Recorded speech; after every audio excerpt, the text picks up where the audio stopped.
அந்த கிராமத்தின் கடைசியில் யாரும் செல்லாத ஒரு பழைய வீடு இருந்தது. இரவு வந்தால் அந்த வீட்டிலிருந்து பெண் ஒருத்தி அழும் சத்தம் கேட்குமாம். ஒரு நாள் அருண் என்ற இளைஞன் வேலைக்காக அந்த கிராமத்துக்கு வந்தான். தங்க இடம் இல்லாததால் எச்சரிக்கையையும் மீறி அந்த வீட்டில் தங்க முடிவு செய்தான்.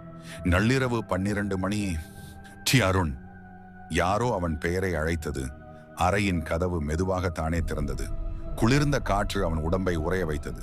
சுவற்றில் இருந்த கண்ணாடியை பார்த்தான். அதில் அவனுடைய பிரதிபலிப்பு இல்லை. அதற்கு பதிலாக கண்கள் இல்லாத வெள்ளை உடை அணிந்த பெண், "நீ என் வீட்டுக்குள் வந்து விட்டாய்" என்று அவள் சொன்னாள். அடுத்த நாள் காலை அந்த வீட்டில் அருணின் உடல் மட்டும் கிடந்தது. ஆனால் கண்ணாடியில் அவன் பிரதிபலிப்பு மட்டும் சிரித்துக் கொண்டிருந்தது.